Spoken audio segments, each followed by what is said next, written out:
ఇప్పుడు మీరు బయటకొచ్చి 2 ఇయర్స్ గడుస్తుంది గదా! ఈ 2 ఇయర్స్ లోపల మీకనిపించిందా? బయట బావుందనిపిచ్చిందా? లోపల బావుందనిపిచ్చిందా? ఎలా ఉంది అసలు మీ ఫీలింగ్?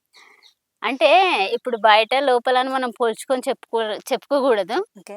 ఎందుకంటే అదొక స్వేచ్ఛాయుతమైన జీవితం గదా! మన ఓకే. ఫ్రీడమ్ మనకుంటది. హ్మ్. ప్రతీది గూడా మనం మాట్లాడే హక్కుంటది, కొట్లాడే హక్కుంటది, ఎక్కడ చర్చించే అడవి బాటలో. అవును. ఓకే. ఇక్కడ కొన్నింటికి కట్టుబాట్లుంటాయి. హ్మ్.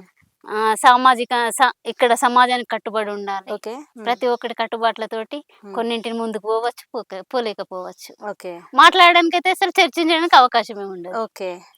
అది మనకు చాలా హ్మ్. ఫ్రీడమ్ ఇచ్చే వ్యవస్థ గదా! వ్యవస్థ. సో, ఇప్పటి వరకు అంటే మీరు ఎన్ని ఎన్‌కౌంటర్‌లలో పార్టిసిపేట్ చేసుంటారు? ఈ ఎన్ని అని కరెక్ట్‌గా చెప్పలేను. హ్మ్. ఒక అందాజా ఉండొచ్చు. ఓ 20, 30. 20, 30. హ్మ్. ఈ 20, 30లో థ్రెటనింగ్ అంటే మీ మీదికి వచ్చిన సందర్భం ఏంటి? దాదాపుగా ఎన్‌కౌంటర్స్ అంటేనే మన మీదకొచ్చిన ఎన్‌కౌంటర్సే ఎక్కువుంటాయి. ఓకే. మనం బోయి జేసేది ఆటికంటే గూడా, హ్మ్. హ్మ్. మనం జేసింది ఆంబుషో లేకపోతే రైడో అయితది. హ్మ్. కానీ ఎన్‌కౌంటర్ అనుకున్నప్పుడు మాత్రం మన మీదకొచ్చి చేసిందే ఎన్‌కౌంటర్ అవుతది. అవును. అట్లా తీసుకోవచ్చు. సో, అంటే ఈ రోజుతో అయిపోయినాంరా బాబు అని అనిపించిన సందర్భం ఏదైనా ఉందా? అట్లాంటి పెద్ద ఎన్‌కౌంటర్ ఫేస్ చేసిన దాంట్లో? దాదాపు ఎన్‌కౌంటర్ పెద్ద, చిన్న అనేది గాకుండా హ్మ్. కొన్నిసార్లు ఎగ్దం దగ్గరలోకొచ్చి చేస్తారు. హ్మ్. కొన్నిసార్లు దూరం నుండి కాల్పులు జరగొచ్చు. ఓకే. నిన్న పోయిన కొత్తలో 2006లో సెప్టెంబర్‌లో ఒక ఎన్‌కౌంటర్ జరిగింది. హ్మ్. ఒక అక్క చనిపోయింది. మీ టీమ్‌లోనే, మీ మా దళంలో. డీసీ మెంబర్ ఆమె అప్పుడు. ఓకే. నేను కొత్తగా పోయినప్పుడు ఆమె డీసీ మెంబరు. హ్మ్. పద్మక్క అని హ్మ్. చనిపోయింది. హ్మ్. అప్పుడు పోలీసులు గూడా ఇద్దరు చనిపోయిర్రు. ఓకే. హ్మ్. ఎందుకంటే ఈమె చనిపోయిన తర్వాత హ్మ్. మేము కొంచెం పక్కకొచ్చే టైంలో ఇంకో అన్న అట్లా గుట్టపై నుండి ఫైర్ చేస్తే ఇద్దరు పోలీసులు చనిపోయిర్రు. ఎదురు కాల్పులు. హ్మ్. హ్మ్. అది ఎదురుకాల్పు ఎన్‌కౌంటర్ అని అంతే. చెప్పుకోవచ్చు. అంతే. హ్మ్. ఇప్పుడు మనము ఎక్కడో ఒక దగ్గరుండి వాళ్ళు మనం ఆంబుష్ పెట్టి లేదనుకుంటే ఇంకేదో చేస్తే దాన్ని ఎన్‌కౌంటర్ అని చెప్పలేము. హ్మ్. ఇవే ఎన్‌కౌంటర్‌లు అయితే ఓకే. డైరెక్ట్ మనం ముఖాముఖి చేసుకునేటివి ఎన్‌కౌంటర్ హ్మ్. అయితది. మీరు తప్పించుకొని వెళ్ళిన సందర్భాలున్నాయా? నేను ఆ టైంలో దాదాపు తప్పించుకొని పోవడం అంటే హ్మ్. నేను దళానికి ఒక 15 రోజులు హ్మ్. కాంటాక్ట్ కాలేదు. కాంటాక్ట్ అవ్వలేదు. అంటే ఎక్కడక్కడ విచ్చలవిడిగా ఎళ్ళిపోయారా? ఆ! నేను ఒక్కదాన్నే అయిపోయినప్పుడు. ఓకే. ఆ అక్క చనిపోయినప్పుడు నేను ఒక్కదాన్నే అయిపోయినా. ఎవరు పద్మక్క చనిపోయినప్పుడు. హ్మ్. హ్మ్. 15 రోజులు నాకు దళం కాంటాక్ట్ దొరకలే. ఓకే. నన్ను ఒక ఊర్లో వాళ్ళు అక్కడ సేఫ్టీగా ఉంచిర్రు. హ్మ్. ఉంచి తర్వాత 15 రోజుల తర్వాత అందుకే అంటున్నా గదా! ప్రజలు హ్మ్. మన వాళ్ళు అని అనుకున్నప్పుడు వాళ్ళు కడుపులో పెట్టుకొని చూసుకుంటారు. హ్మ్. వాళ్ళ బిడ్డల కంటే ఎక్కువ గూడా పార్టీని ఆదరిస్తారు. ప్రజలు చూసుకుంటారు. హ్మ్. హ్మ్. అది నేను స్వయంగా అనుభవించిన కాబట్టి చెప్తున్నా. ఓకే. హ్మ్. అనుభవించిన వాళ్ళకు దాని అనుభూతి ఎట్లుంటదో తెలవదు గదా! హ్మ్. అనుభవించిన వాళ్ళకి తెలుస్తది దాని అనుభూతి. సో, అక్క ఇప్పుడు ఎన్‌కౌంటర్‌లు జరిగే ముందు ఇన్ఫర్మేషన్స్ బయటకి వెళ్తేనే పోలీసులు మీ వరకు చేరుకోగలుగుతారు గదా!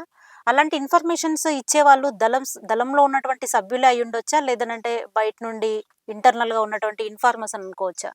ఎవరి ద్వారా ఇన్ఫర్మేషన్స్ ఎళ్తుంటాయి? దళంలో వాళ్ళని ఇన్ఫార్మర్లనం కోవర్టులంటాం. కోవట్లు. ఓకే. బయటుండే వాళ్ళని ఇన్ఫార్మర్లంటాం. ఇన్ఫార్మర్స్. హ్మ్. ఇప్పుడు మానాల జరిగిందంటే అది కోవర్ట్ ద్వారా జరిగింది. కోవట్ ద్వారానేనా? హ్మ్. ఓకే. ఎందుకంటే దళంలో ఉన్న సభ్యులే హ్మ్. అందులో విషం కలిపి తర్వాత అక్కడున్న పోలీసు వ్యవస్థకు వాళ్ళు లొంగిపోయి హ్మ్. మందు తీసుకొచ్చి దళానికి పెట్టి దళాన్ని చంపేసిర్రు. అది కోవర్టు. అంటే ఇప్పుడు మానాలది విష ప్రయోగం అని అనుకోవచ్చా? అవును. హ్మ్. 100%. 100% అదే. హ్మ్.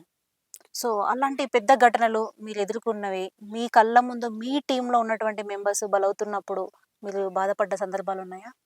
మేము అని అనుకుంటే కొన్నిసార్లు ఎట్లుంటది అంటే ఒక దళం ఉందనుకోండి. హ్మ్. దళం ఉంటే 10 మందిమున్నాం. హ్మ్.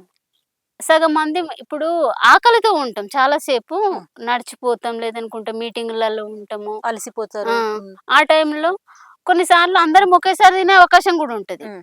కొన్నిసార్లు ఏమనుకుంటాం, పరిస్థితిని బట్టి సగం మంది ముందు తిని, సగం మంది వెనక తిందాంలే అని అనుకుంటాం. ఓకే. సెక్యూరిటీ రీజన్‌గా. హ్మ్. హ్మ్. ఇగ ఫస్ట్ తిన్న వాళ్ళకి హ్మ్. అది జరిగే అవకాశాలుంటాయి. ఓకే. ఒకవేళ అక్కడ కోవర్ట్‌ల ద్వారా కాకుండా ఇన్ఫార్మర్సు చాలామంది ఇప్పుడు పోలీసోళ్ళు చేసేదంతా డైరెక్ట్ దాడి జేయలేక హ్మ్. ఇదే జేస్తుర్రు గదా! హ్మ్. సో, ఇప్పుడు దళమంతా గూడా ఊర్లలోకెళ్తున్నటువంటి ఘటనలు జరుగుతుంటాయా? అందరూ ఒకసారి వెళ్లరు. ఓకే. కొంతమంది. కొంతమందిని హ్మ్. టీమ్ చేసి పంపిస్తారు. హ్మ్. ఒక 10 మందున్నారనుకో, హ్మ్. ఒక నలుగురు, ఐదుగురు పోతారు. మిగతా వాళ్ళు ఉంటారు హ్మ్. డెన్‌లోనే. అలా వెళ్ళినప్పుడు ప్రజలేవైనా సమస్యలు మీతో చెప్పుకుంటూ ఉంటారు గదా! అందులో ఎక్కువ ఎలాంటి సమస్యల పైన మీతో చర్చిస్తుంటారు పబ్లిక్? ఎక్కువకెక్కువ భూమి సమస్యలే ఉంటా ఉంటాయి. భూ సమస్యలు. హ్మ్. అంటే ప్రజలకు కావాల్సింది కూడా మెయిన్ సమస్య అదే గదా! హ్మ్. భూమి సమస్య. కొంతమందికి ఉన్న వాళ్ళుంటారు, లేని వాళ్ళుంటారు. కొంతమందిని ఇప్పుడు కొన్ని వెనుకబడ్డ ప్రాంతాల లాంటి వాటిల్లో ఏముంటది, హ్మ్. మేము ఫారెస్ట్‌ని కొట్టుకుంటాము అని జెప్పేసి అడుగుతారు. హ్మ్. ఆళ్ళకి లేనప్పుడు మనం ఇవ్వాల్సిందే. అవును. ఇప్పుడు మనం చేసేదే భూ పోరాటం గాబట్టి, హ్మ్. ప్రజలకు దున్నుకోవడానికి భూమి ఇవ్వాల్సిందే గదా! హ్మ్. ఇట్లాంటి సమస్యలు ముందుకొస్తే, హ్మ్. ఇగ కొన్ని అన్నదమ్ముల సమస్యలొస్తాయంటాయి. అది గూడా భూమి సమస్యనే. హ్మ్. మాకెక్కువుంది, మీకు తక్కువుంది అని ఉంటది గదా! హ్మ్. అవును. అట్లాంటి సమస్యలు గూడా ఒస్తాయి. హ్మ్. కాకపోతే తక్కువ. కుల వర్గ పోరాటాలు లాంటివి గూడా వస్తుంటాయా? ఇప్పుడు ఉన్నది అంతా అదే గదా! హ్మ్. నడుస్తుందంతా అదే అని చెప్పొచ్చా? హ్మ్. మనము కులం ఒద్దు అని జెప్పేసి మనం అనుకుంటాం. హ్మ్. మావోయిస్టు పార్టీ చేసేది కుల పోరాటం కాదు. హ్మ్. వర్గ పోరాటం. వర్గ పోరాటం. హ్మ్. వర్గ పోరాటము అంటే వర్గంలో రెండే ఉంటాయి. ఆడ, హ్మ్. మగ. హ్మ్. వర్గంలో ఉండే కులాలేంటి? ఆడ, మగ అనే కులాలుంటాయి కదా! హ్మ్. ఇవిటికి మించి హ్మ్. ఇంకా ఇది ఈ కులము, ఆ కులము అనే వ్యత్యాసాలు మాత్రం ఉండవు. ఓకే. ఇది మొత్తం ఒక వర్గ పోరాటం.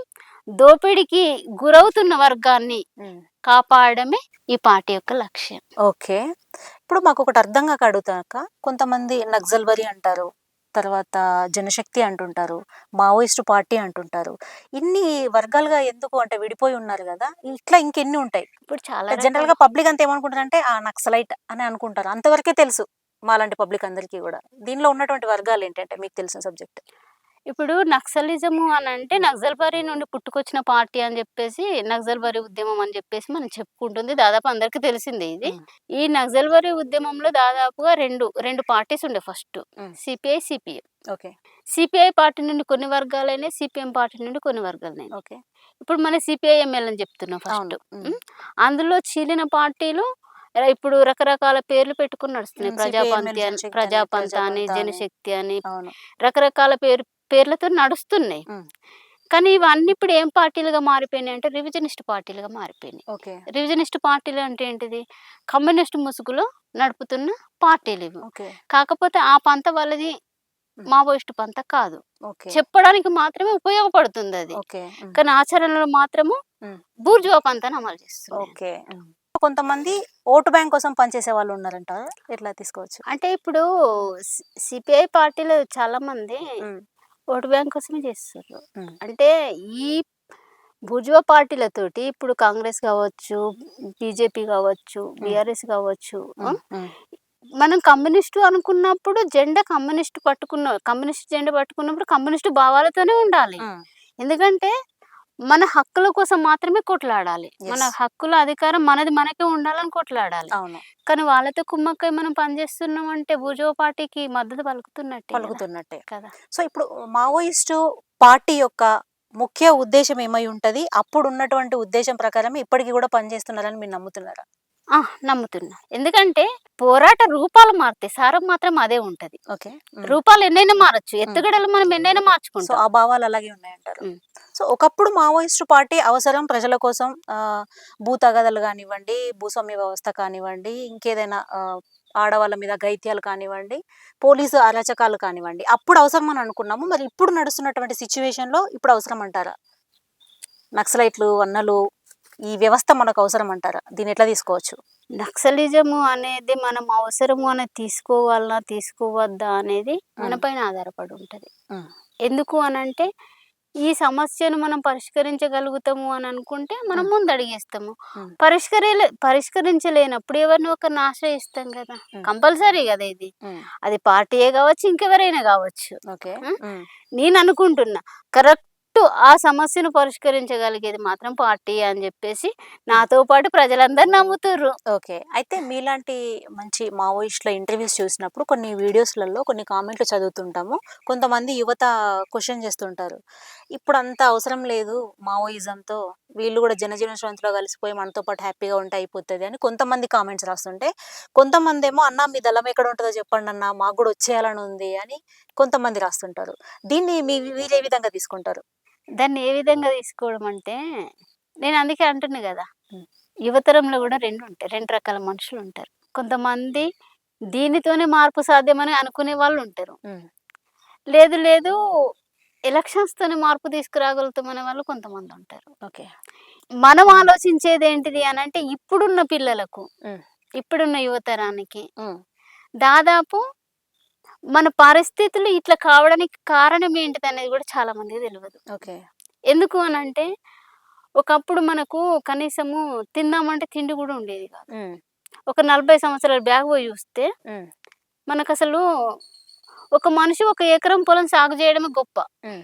ఒక అవును. ఎకరం పొలం సాగు చేయడమే గొప్ప విషయం చాలా అది. గొప్ప విషయం. హ్మ్. అట్లాంటిది ఇప్పుడు ఒక 10 ఎకరాలు, 15 ఎకరాలు ఈజీగా సాగు చేయగలుగుతున్నాం. హ్మ్. కానీ 15 ఎకరాలు సాగు చేయడానికి మనమెంత శ్రమించినామన్న విషయం చాలా మందికి తెలవదు గదా! అవును. ఇది ఎంతమంది ఆలోచించగలుగుతారు? హ్మ్. చదువుకుంటుర్రు పిల్లలు. సామాజిక జ్ఞానం చాలా తక్కువ పిల్లలకి. హ్మ్. పుస్తక హ్మ్. జ్ఞానం మాత్రమే ఉంది. సామాజిక జ్ఞానం చాలా తక్కువుంది. ఓకే. హ్మ్. కొంతమందికి సామాజిక జ్ఞానం ఉన్నప్పటికి గూడా హ్మ్. ఆ సమస్యని సమస్యలలో పోయి చూడలేకపోతుర్రు. ఓకే. లోతుగా వెళ్లి హ్మ్. చూడలేకపోతున్నారు. పరిశీలించలేకపోతున్నారు. హ్మ్. పరిశీలన చాలా తక్కువున్నది. ఓకే.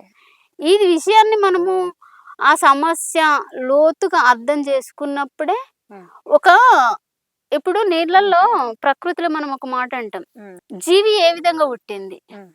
మనిషి ఏ విధంగా అభివృద్ధి చెందిండు? హ్మ్. జీవి పుట్టుక నుండి హ్మ్. మనిషి అభివృద్ధి వరకు. ఇవి ఎంతమందికి తెలిసుంటది? అవును. ఇప్పుడు మనిషిగా మనం చూస్తున్నాం కాబట్టి జంతువులన్నీ మనకు చిన్నగా అయిపోయినాయి. కానీ అవును. మనం కూడా ఒక జంతువే గదా! అంతే. ఒక జీవి. ఆ! అవి కూడా మనలా ఒక జీవి. మనము హ్మ్. డెవలప్ అయిన జంతువులం అంతే. కదా! అంతే. అంటే వాస్తవంగా ఆలోచించండి. అవును.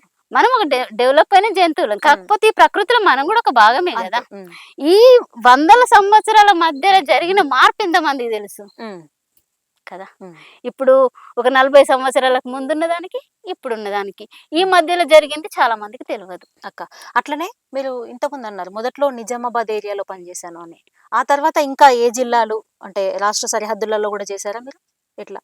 రాష్ట్ర సరిహద్దులలో అంటే ఇప్పుడు నేను ఎక్కడెక్కడ తెలంగాణ, చేసున్నారు? హ్మ్. తెలంగాణ. హ్మ్. తెలంగాణ తర్వాత నేను మహారాష్ట్ర ఒడిస్సాకెళ్ళిపోయినా డైరెక్ట్. ఒడిస్సా ఎళ్ళిపోయారు. హ్మ్. నేను వచ్చే ముందు ఛత్తీస్‌గఢ్‌కొచ్చిన. ఓకే. ఛత్తీస్‌గఢ్‌కొచ్చినా అంటే నేను అక్కడ కమిటీలలో ఏం లేను. హ్మ్. కాకపోతే మనము ఉండడం కోసం షెల్టర్ తీసుకున్నాం అంతే. ఓకే. హ్మ్. నేను ఉన్నదైతే ఎక్కువకెక్కువ ఒరిస్సా, తెలంగాణ. తెలంగాణ. అంటే